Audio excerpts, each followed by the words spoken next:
Hello बच्चों, स्वागत है आपके अपने YouTube चैनल अपना स्कूल पे।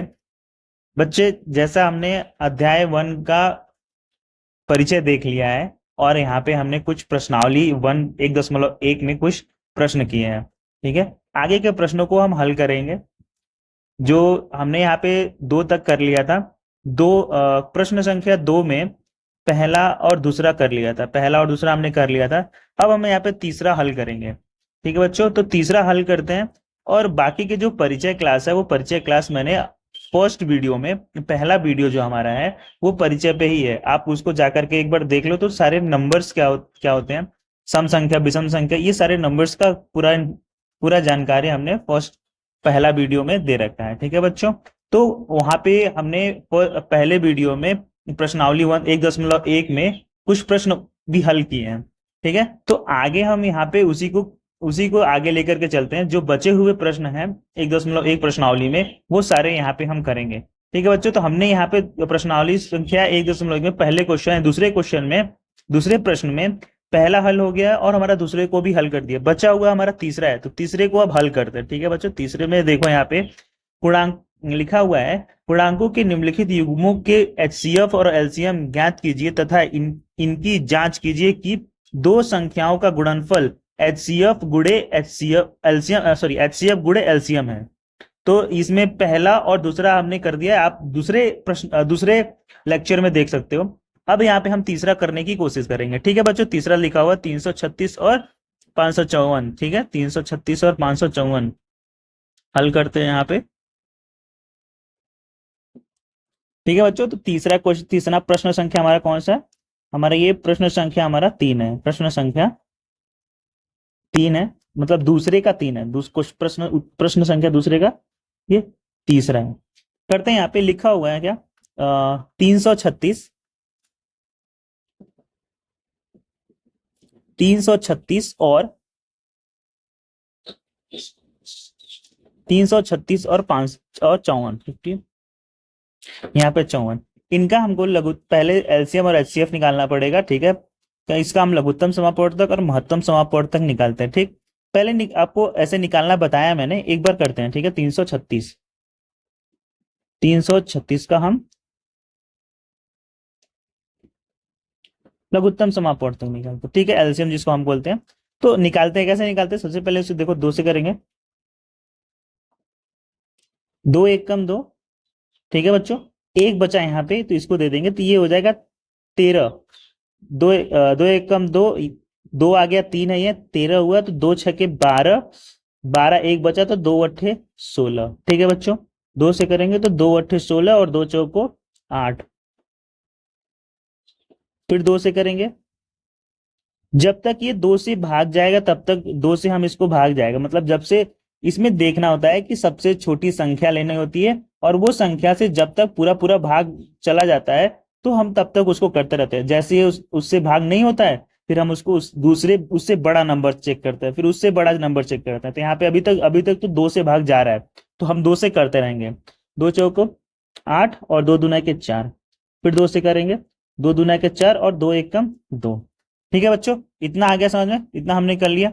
अब बताओ, ये 21 आ गया। अब 21 को किससे करेंगे? तो देखो, 21 को हम करेंगे यहाँ पे। अब ये 2 से हो गया। अब 21 देखो 3 से जाएगा, 3 से जाएगा, तो 3 सत्ते 21 होता है। ठीक, 3 सत्ते 21। अब यहाँ डायरेक्ट 7 से, तो 7 एक कम 7। ये हमारा क्या निकल गया? इसका हमारा लघुत्तम समापवर्तक। ठीक है, हमारा एलसीएम निकल गया। तो एलसीएम हमारा क्या हो जाएगा बेटा? यहाँ पे अगर हम देखें तो 336, यहाँ पे 336 को हम अभाज्य गुणनखंड में कैसे लिखेंगे? तो 2 गुणे 2 ठीक है, गुणे 3 और गुणे 7, ये हमारा बनेगा अभाज्य गुणनखंड। इसी तरीके से हम निकालेंगे बेटा 54 का निकालते हैं। 54, तो इसको 2 से पहले करेंगे। 2 से एक बार चेक करते हैं। 2 दूना के 4 और 2 सत्ते 14। ठीक है, 2 दूना के 4 और 2 सत्ते 14। अब यहाँ पे देखो 27। अब देखो 2 से ये भाग नहीं जाएगा, जब 2 से भाग नहीं जाएगा तो डायरेक्ट 3 से चेक करते हैं। तो 3 से करेंगे, तो बताओ 3 नवा कितना होता है? बताओ जल्दी, इसे कैसे कटेगा ये बताओ। 3 नवा होता है 27, और 3 तरीके होता है 9, और 3 एकम 3, ये हमारा मिला। तो हम यहाँ पे 54 को कैसे लिख सकते हैं? 54 को लिख सकते हैं अभाज्य गुणनखंड में, तो 2 गुणे 2 नहीं, देखिए ना, 2 गुणे 3 और गुणे 3 और गुणे 3, ये हमारा मिल गया 336 का अभाज्य गुणनखंड, और ये 54 का अभाज्य गुणनखंड हमको इस प्रकार हमें मिल गया। ठीक, अब हमने आपको निकालना बता दिया कैसे अभाज्य गुणनखंड निकालेंगे। अब यहाँ पे देखते हैं, ठीक है, अब आगे हम करते हैं। सबसे पहले बेटा हम इसका देखते हैं एचसीएफ, कैसे हम एचसीएफ निकालेंगे। यहाँ पे एचसीएफ देखो क्या होता है, एचसीएफ कितना हो जाएगा। एचसीएफ निकालना बताया आपको कैसे निकालते हैं। एचसीएफ निकालते बेटा देखते दोनों में क्या क्या एक जैसे दिख रहा है। देखो ये 2 यहाँ पे है और 2 यहाँ पे है, तो एक बार 2 यहाँ पे लिख लेंगे, ठीक है, गुड़े। और देखो अब इसमें 2 हैं, ऊपर वाले में 2 हैं, बट इधर 2 नहीं है, नहीं है ना, तो इसीलिए इसको नहीं लिखेंगे। अब देखो यहाँ पे 3 है सर, और इधर भी क्या है, 3 है, तो यहाँ पे 3 लिख लेंगे।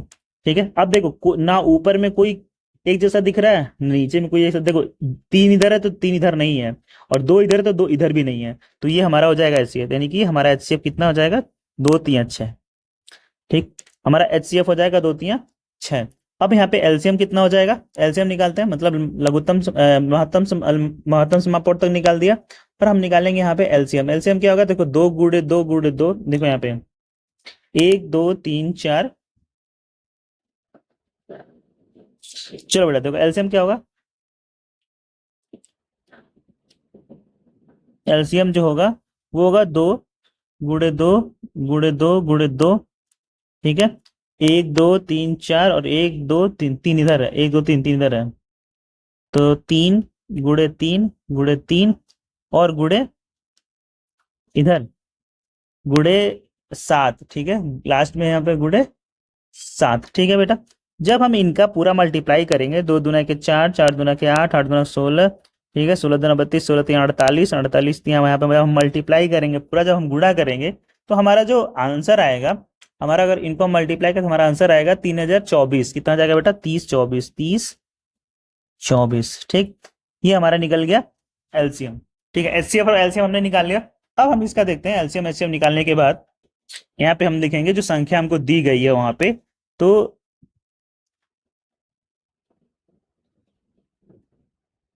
दी गई, ठीक है बेटा, दी गई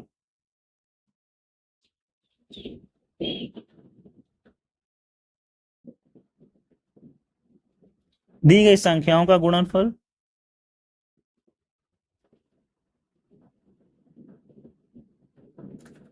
दी गई संख्या कौन सा हमारा दिया हुआ था, 336 गुणे 54। जब हम इनका गुणा करते बेटा, जब आपस में इनको गुणा करते तो हमारा आएगा, हमारा यहाँ पे आएगा 18,144, 18,144। आप गुणा करने आता ही होगा तो आप गुणा कर लेना, ठीक है बच्चों, गुणा करने आता, अगर नहीं आता तो आप कमेंट कर सकते हो, मैं बता दूंगा आपको। ऐसे आप 10th में पढ़ते तो आई होप आपको गुणा आता ही होगा। ठीक है, ऐसे ही हम यहाँ पे दी गई संख्याओं का गुणनखंड किया। अब हम एलसीएम और एचसीएफ जो हमने निकाल रखा है, ठीक है, यानी कि हम जब एलसीएम और एचसीएफ जो हमने निकाल रखा है उनका गुणा करेंगे। एचसीएफ और एलसीएम का गुणनफल कितना होगा,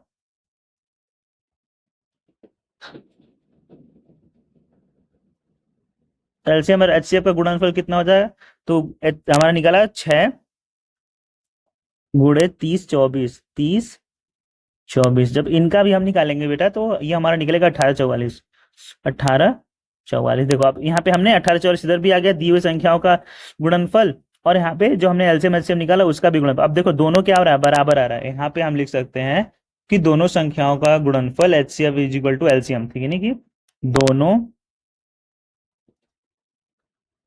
संख्याओं का गुणनफल इज इक्वल टू क्या हो जाएगा, एलसीएम इंटू एचसीएफ। ठीक है, एलसीएम इंटू एचसीएफ हो गया हमारा। इसका मतलब ये है कि हम लिख सकते हैं जो हमारा वांछित परिणाम जो सत्यापित किया गया है, ठीक है, यहाँ पे जो हमने निकाला था, हमने यहाँ पे जो चेक करना था वो बिल्कुल सही है। ठीक है, आए बस समझ में बेटा।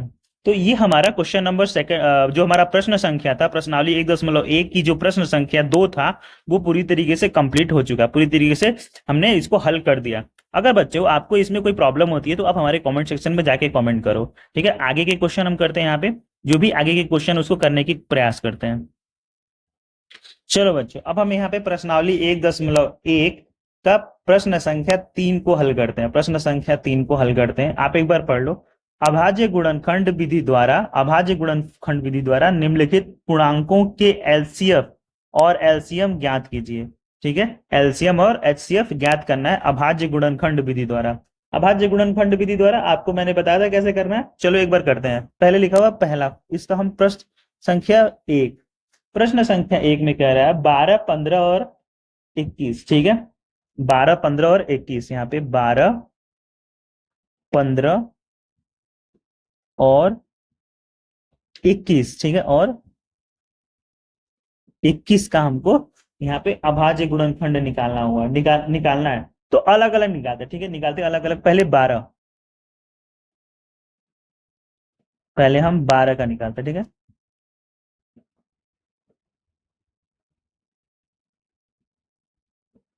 12 का निकालते हैं तो ये हो जाएगा 2 छक्के 12, 2 तिया 6 और 3 एकम 3। ठीक, इसी तरीके से 15,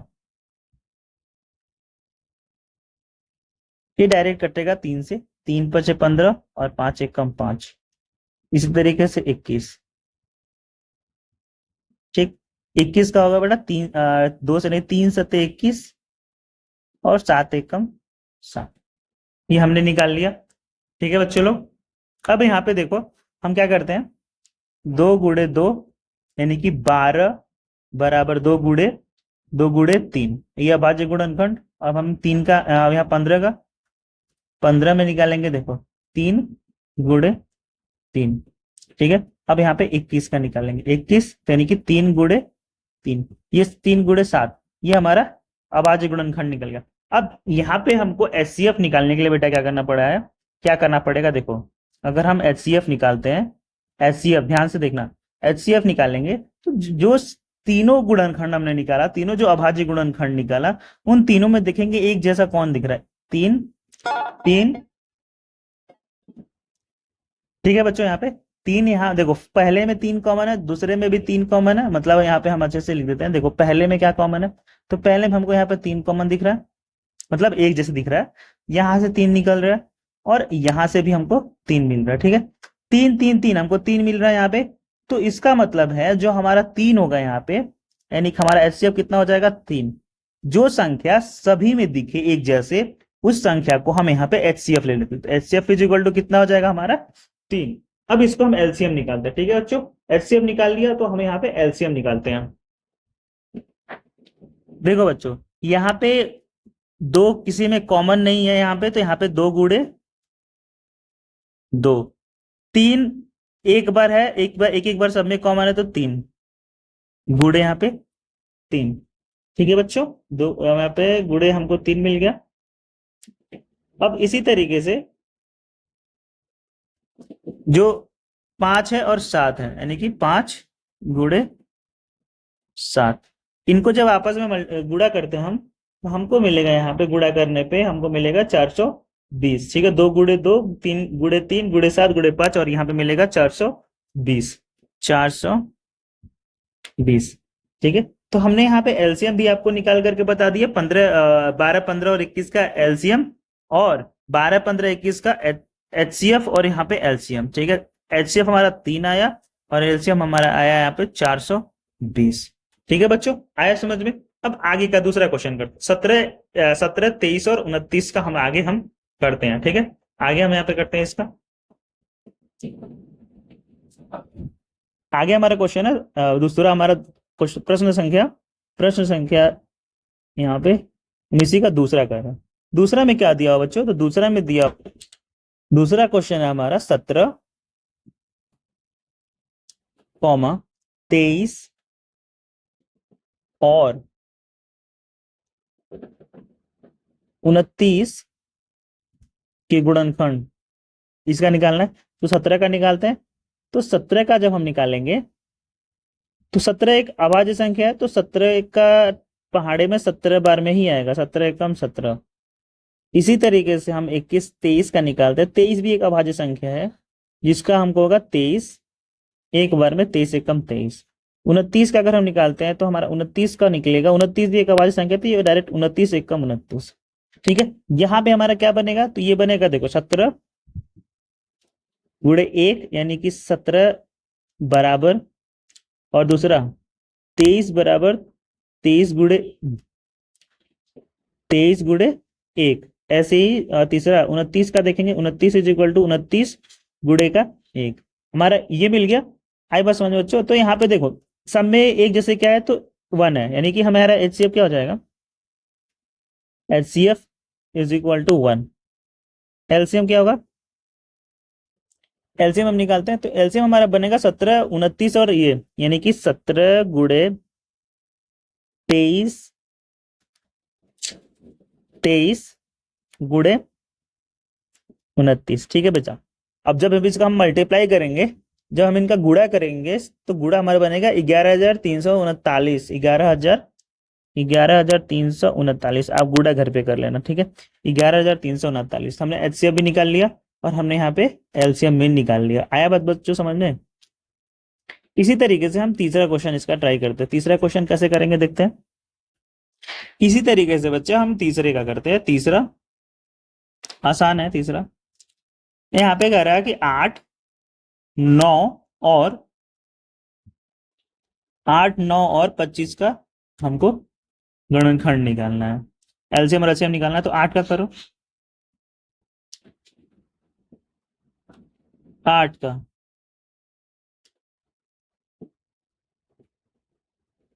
देखो 2 चौके 8, 2 दुनाई के 4 और 2 एकम 2। इसी तरीके से 9 का करेंगे,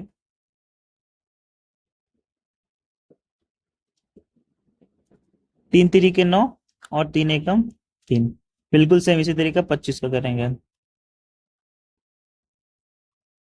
5 पचे 25 और 5 एकम 5। ये हमने निकाला है यहाँ पे। अब यहाँ पे देखो एलसीएम कैसे निकालेंगे। एलसीएम कितना होगा, जो दोनों में एक जैसे दिख रहे होंगे, तो 8 और 9 में दोनों का HCF कितना होगा। देखो HCF यहाँ पे 2 इसमें भी नहीं है, 3 इसमें भी नहीं है, 5 किसी में एक कॉमन नहीं है। देखो एक है, एक है, एक, तो बोल सकते हैं हम यहाँ पे बोलेंगे HCF बराबर 1। एलसीएम कितना होगा, एलसीएम कितना होगा बेटा, तो एलसीएम देखो यहाँ पे 2 गुणे 2 गुणे 3, देखो यहाँ पे 2 गुणे 2 गुणे 2 2, और यहाँ पे 3 गुणे 3 गुणे 3 गुणे 3, हमें पे 5 गुणे 5 और गुणे 5, सबको आपस में गुणा कर दिया। ठीक है, अब यहाँ पे अगर हम इस पूरे को मल्टीप्लाई करते हैं, जब गुणा करेंगे पूरे को, तो हमारा 1800 आंसर आएगा। 1800 आप गुणा कर लेना घर पे, ठीक है। हमारा 1800 आंसर आ जाएगा। तो ये हमारा बन गया यहाँ पे एलसीएम निकाल लिया इसका, और हमने यहाँ पे HCF निकाल ली।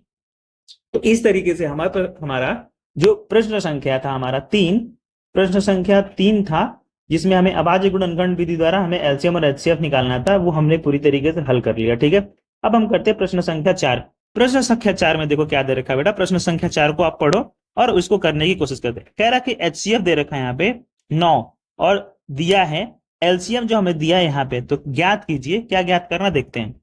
ठीक है बच्चों, तो यहाँ पे एलसीएफ दे रखा है 306 और 657 बराबर 9 दिया है, हमें एलसीएम निकालना है। एलसीएम दे रखा है 306 657 ज्ञात करना है। एलसीएम HCF दे रखा है और हमको एलसीएम निकालना है। तो दिया क्या है और क्या निकालना है, हम यहाँ पे इसको करते हैं। ठीक है बच्चों, तो दिया है, यहाँ पर दिया है, लिख लेंगे हम। दिया है,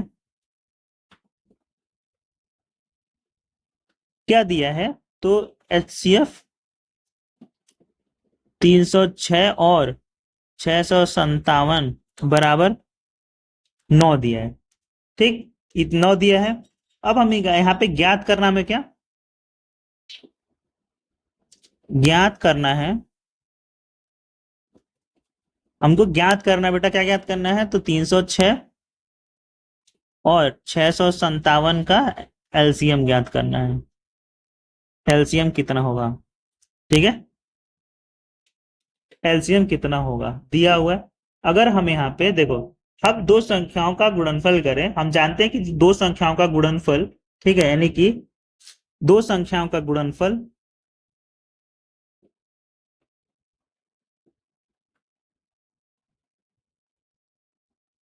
का गुणनफल बराबर होता है एलसीएम इंटू एचसीएफ। ठीक है, इसी तरीके से लिख सकते हैं जो हमें एलसीएम इंटू एचसीएफ, यानी कि एलसीएम इंटू 9 बराबर दे रखा है 306 गुणे 657। एलसीएम को ही रहने देते हैं, 9 को इधर लेके आए थे, तो हमारा होगा एलसीएम इज इक्वल टू 306 गुणे 657 बटे में 9 इधर आएगा तो 9 भाग में हो जाएगा 9। ठीक है, तो हमारा निकलेगा, इसीलिए अगर हम इसको सॉल्व कर रहे हैं, जब इसको अगर हम हल करते हैं तो हमारा एलसीएम निकलेगा, एलसीएम निकलेगा हमारा बेटा 23 33 9, ये हमारा निकलेगा, सॉरी 8। आप घर पे करना, ठीक है बच्चों, यहाँ पे हमारा ये निकल जाएगा 23 33 8। ठीक है, यानी कि हमें 22,338। ठीक है, 22,338 हमारा ये निकला, यानी कि हम अतः हम कह सकते हैं, अतः अतः हमारा एलसीएम 306 गुणे 306 कॉमा 657 बराबर 22 33 8 होगा। आए बस समझ में बच्चों, तो ये हमारा निकल गया, यहाँ पे क्वेश्चन नंबर 4 को हमने हल कर लिया। क्वेश्चन नंबर 4 को हल किया, आपको समझ में आया? ठीक है, आए बस समझ में बच्चों, तो आगे हम इसके और क्वेश्चन करेंगे, इस प्रश्नावली के और सारे जो प्रश्न दे रखे हैं वो और हम आगे करते हैं। इसको देखो बेटा, 5 नंबर जो प्रश्न हमारा 5 है, प्रश्न संख्या 5 है, जांच कीजिए कि क्या किसी प्राकृतिक संख्या n के लिए संख्या 6 का जो घात है n, 6 की घात n अंक पर 0 पर समाप्त हो सकता है। ठीक है, ये हमको पूछ रहा है कि जांच कीजिए कि क्या किसी प्राकृतिक संख्या n के लिए संख्या 6 का घात n अंक 0 पर समाप्त हो सकता है कि नहीं, ये पूछ रहा है। तो हम यहाँ पे क्या जांच करेंगे, यहाँ पे देखते हैं। यहाँ पे यदि कोई संख्या हमें पता है कि यदि कोई संख्या 0 पर समाप्त हो सकती है, यानी कि लिख सकते हैं यदि कोई संख्या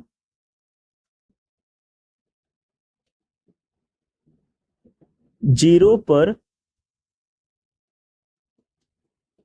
समाप्त हो सकती है,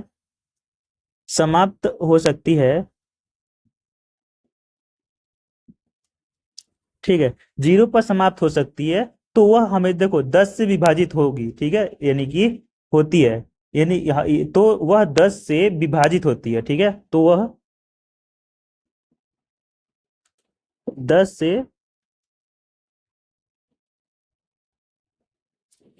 विभाजित होती है। ठीक है,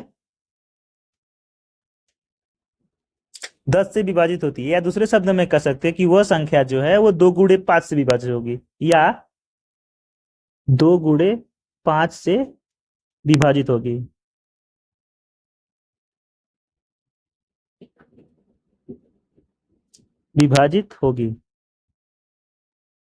ठीक है, या 10 2 गुणे 5 से विभाजित होगी। ठीक है, क्योंकि क्योंकि हमारा क्या होगा, यहाँ पे देखो, क्योंकि जो हमारा होगा 10 बराबर होता है 2 गुणे 5, इतना हमको पता है। 10 अगर कोई संख्या 0 पर समाप्त होती है तो वो 10 से भी विभाजित होगी, और 10 को 2 गुणे 5 पे भी हो सकती है। अब हम दूसरे शब्द में ये भी बोल सकते हैं कि 2 गुणे 5, यानी कि 2 गुणे 5 क्या होता है, 10 ही तो होता है। यानी हम लिख सकते हैं कि 6 की पावर n है, ठीक है, का अभाज्य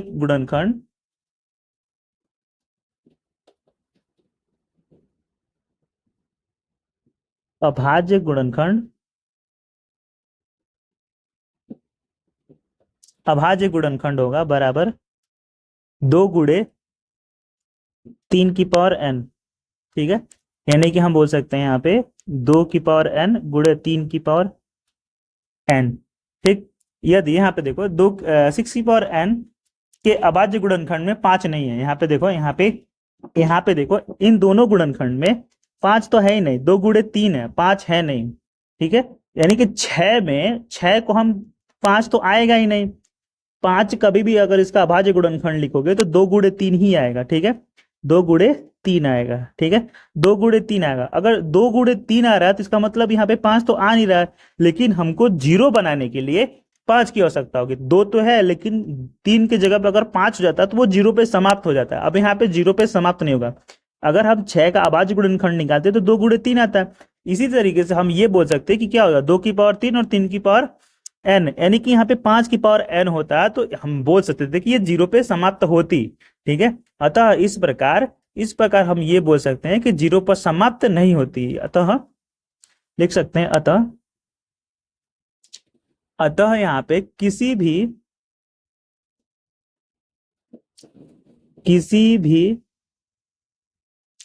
प्रकृत संख्या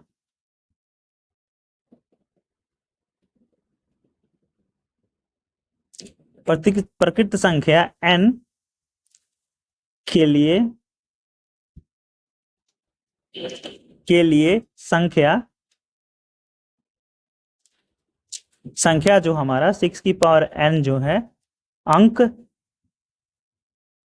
जीरो पर समाप्त नहीं होगा, ठीक है, जीरो पर समाप्त नहीं होगा। ये क्यों नहीं होगा, आपको समझ में आया बच्चों? ये इसलिए नहीं होगा क्योंकि अब जब जीरो पर समाप्त, अगर कोई भी संख्या जीरो पर समाप्त होती है तो उसके लिए हमको इसका जो अभाज्य गुणनखंड होगा वो 2 गुणे 5 होना चाहिए, तभी तो जीरो पर समाप्त होगा। तब अगर हम 6 को अगर अभाज्य गुणनखंड में लिखते हैं तो हमें 2 गुणे 5 की जगह पे हमें 2 गुणे 3 लिखना पड़ेगा, और जब 2 गुणे 3 लिखना पड़ेगा तो ये अभाज्य गुणनखंड में यहाँ पे 5 तो है ही नहीं। अगर हमें जीरो पर समाप्त होने के लिए 5 की आवश्यकता होती है तो 5 है नहीं, तो इसीलिए ये जो संख्या है जीरो पे कभी भी समाप्त नहीं होगा, ठीक है। 6 की पावर n अंक जो होगा वो जीरो पर कभी भी समाप्त नहीं होगा। तो ये हमारा हुआ यहाँ पे कि हमने यहाँ पे जांच किया, ठीक है। आई बात समझ बच्चा? तो ये आपको एक बार समझ में आ गया होगा, आई होप आपको अच्छे से समझ में आ गया होगा। तो हम इसके आगे वाले क्वेश्चन को करते हैं, क्वेश्चन नंबर 6। प्रश्नावली संख्या हमारा प्रश्न संख्या 6। प्रश्न संख्या में 6 में कह रहा है कि व्याख्या कीजिए कि 7 गुणे 11 गुणे 13 प्लस 13 और 7 गुणे 6 गुणे 5 गुणे 4 गुणे 3 गुणे 2 गुणे 1 प्लस 5 अभाज्य संख्या क्यों है।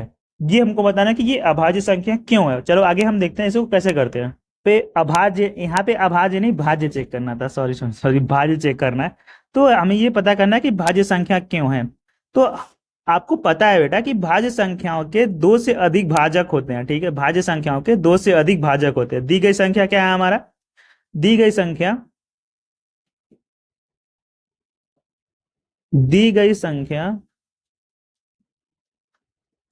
जो हमारा है 7 गुणे 11 गुणे 13 और प्लस 13, ये हमारी संख्या है। देखते हैं इसको कैसे करते हैं। अब देखो यहाँ पे ये बनेगा 13, 2 12 13 तो 13, तो हम यहाँ पे बाहर निकाल लेते हैं तो बनेगा 7 गुणे 11, ठीक है, गुणे 11 और प्लस 1, ये बनेगा हमारा, ये हो जाएगा 13 77 प्लस 1, और ये हो जाएगा 13 गुणे 77 एक 78 और 13 6 के 78, 13 गुणे 6, 13 6 के 78, ठीक है। इसी प्रकार इस दो संख्याओं से अधिक भाजक 1 6 और 13, यानी कि ये किससे किससे भाग कर सकते हैं, तो देखो 1 से। अब इसी प्रकार हम इस संख्या के 2 से अधिक भाजक है, ठीक है। इस प्रकार हम बोल सकते हैं, इस प्रकार इस संख्या के 2 से अधिक क्या है, भाजक हैं, भाजक है क्या, कौन कौन से, देखो इसके भाजक कौन कौन से हो जाएंगे। तो एक तो 13 होगा, पहले तो 1 एक तो होगा ही होगा, 1 होगा, 13 होगा और यहाँ पे 6 होगा, ठीक है। तो जो संख्या हमारा है, अरे ऐसे लिख लेते हैं हम यहाँ पे 1 6 और 13, ये जो संख्या है ये इसको भाज्य पूरी पूरी तरीके से भाज्य, इसीलिए इसका ये भाज्य संख्या, इसीलिए हम इसको क्या बोल सकते हैं, इसीलिए यहाँ पे इसीलिए इसलिए इसलिए यह एक भाज्य संख्या है, ठीक, एक भाज्य संख्या है। ठीक है बच्चों। और इसी तरीके से हम दूसरी संख्या को चेक करते हैं। अगर हम दूसरी संख्या को देखें तो दूसरी देखें, दूसरी दी गई संख्या, दूसरी संख्या जो हमारा दूसरी संख्या होगा, दूसरी संख्या में देखो बेटा यहाँ पे दिया 7 × 6 × 5 × 3 × 2 × 1 + 5 ये दे गई है। तो यहाँ पे देखो ऐसे लिख सकते हैं हम, 5 को बाहर निकालो, 5 7 × 6 × 4 × 3 × 2 × 1 + 5। ठीक है बच्चों, ये समझ में आया। इसी तरीके से हमारा बन जाएगा 5 गुड़े, ये 1008 बनेगा, गुड़े करना आप, 1008 + 1, तो यहां पे जो बनेगा वो बनेगा यहाँ पे 5 गुड़े 1009, 1009 बन जाएगा। ठीक, अब इसी प्रकार इन दो संख्याओं में 5 और 1009 से जाएगा, इसीलिए हम ये भी क्या है, अभाज्य संख्या है। ये भी एक भाज्य संख्या है। अभाज्य संख्या जो होता है वो या तो वो अपने ही पहाड़े में आए या फिर एक से घटे, उसके दो ही गुणनखंड होते, दो ही संख्या गुणनखंड हो। यहाँ पे अगर 3 हो जा रहा है तो इसीलिए ये क्या है, भाज्य संख्या है। आई बात समझ में, क्यों भाज्य संख्या है? तो जैसे कि ऊपर लिखा हुआ है, ठीक है, जैसे कि ऊपर लिखा हुआ है सेम उसी तरीके से लिखने से बढ़िया है कि मैं इसको इसे कॉपी कर दूं और यहाँ पे लाके पेस्ट कर दूं। ठीक, आई बात बच्चों समझ में, बस यहाँ पे हमको मॉडिफाई करना पड़ेगा। यहाँ पे कौन सा हो जाएगा, तो 1, यहाँ पे 1 5 और 1009। आई बात समझ में, ये कैसे हुआ, समझ में आ गया। तो इसी तरीके से बेटा आप इस लेक्चर को समझो अच्छे से कैसे करना है। तो ये हमारा जस्टिफाई हो गया, इसका हमने व्याख्या निकाल दी। अब हम करेंगे क्वेश्चन नंबर इसका 7 प्रश्न। इस प्रश्नावली का ये सबसे आखिरी प्रश्न है। जो प्रश्नावली 1.1 अभी तक हम कर रहे थे उसका सबसे आखिरी प्रश्न है, जिसमें लिखा हुआ किसी खेल के मैदान में के चारों ओर एक वृत्ताकार पाथ है, मतलब एक कोई खेल का मैदान है जिसके चारों तरफ एक वृत्ताकार रास्ता है। इस मैदान का एक चक्कर लगाने में सोनिया को 18 मिनट लगते हैं, जबकि इसी मैदान का एक चक्कर लगाने में रवि को 12 मिनट लगते हैं। मान लीजिए कि वे दोनों एक ही स्थान और एक ही समय पर चलना प्रारंभ करें, एक ही दिशा में चलते हैं, तो कितना समय बाद वे पुनः प्रारंभिक स्थान पर मिलेंगे। ठीक है, आपको प्रश्न समझ में आया कि एक वृत्ताकार पाथ है, वृत्ताकार रास्ता है जिसपे सोनिया को लग रहा है 18 मिनट और रवि को लग रहा है 12 मिनट। अगर वो दोनों एक ही स्थान पर एक ही समय पर निकलते हैं तो वो अपने जहां से शुरू किए थे चलना वहां पर आने में उनको कितना समय लगेगा दोनों को, ये हम यहाँ इस प्रश्न में पूछ रहा है। तो इस प्रश्न को हम कैसे करेंगे, आइए शुरू करते हैं। अब यहाँ पे देखो सोनिया को कितना लग रहा है, तो जो रवि है, रवि को 12 मिनट लग रहा है। रवि है उसको चलने में लग रहा है पूरे 12 मिनट। ठीक है, 12 मिनट। और सोनिया कितनी चल रही है, जो सोनिया है वो कंप्लीट करिए 18 मिनट में। ठीक है, 18 मिनट में पूरा कर रही है। ठीक है, तो हम क्या कर सकते हैं, यहाँ पे हम 12 और 18 का एलसीएम निकालना है। ठीक है, 12, ठीक है, 12 का निकालते हैं, तो देखो 12 का निकालेंगे तो 12, 2 छक्के 12, 2 तियां 6 और 3 एकम 3। इसी तरीके से हम 18 का निकाल लेते हैं।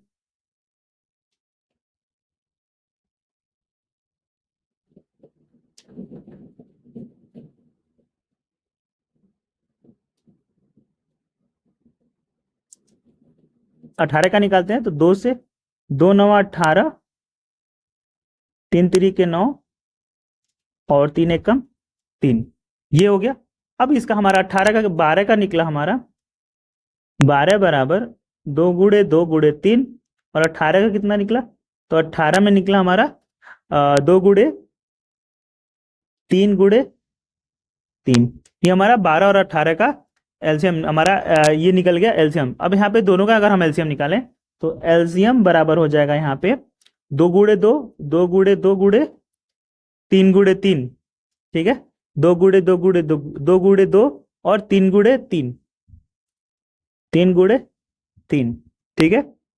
आए बात समझ में? दो, ये 2 गुड़े 2 गुड़े 3 गुड़े 3, देखो 2 दुना के 4, 4 दुना के 4 तिहाई 12 और 12 तिहाई 36, यानी कि 36। तो यहाँ पे हम बोल सकते हैं इसी, ठीक है, इसी प्रकार इस प्रकार जो रवि और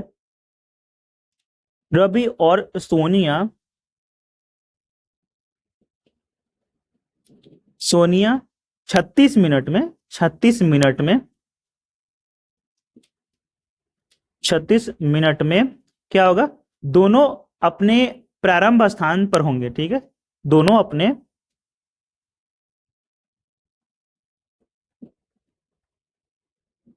प्रारंभ स्थान में होंगे, स्थान पर होंगे। आ गया समझ में बेटा कैसे करेंगे? तो ये हमारा पूरा अच्छे से खत्म हो गया। ये हमारा प्रश्नावली 1.1 के सारे प्रश्न हमने कर लिए हैं, ठीक है बच्चों। तो आपको ये अगर वीडियो समझ में आता है तो आप हमारे चैनल को लाइक करें और सब्सक्राइब करें, ठीक है बच्चों। अगर आप कोई भी चाहते हो कि अगर यहाँ पे हमें इस सब टॉपिक पे हमको कोई लेक्चर चाहिए तो आप हमारे कमेंट सेक्शन में कमेंट कर सकते हैं, ठीक है बेटा। तो धन्यवाद, आप इसको अच्छे से समझ लेना कैसे करना है, इस पूरे प्रश्नावली को समझ लेना। ओके बच्चे, थैंक यू फॉर वॉचिंग।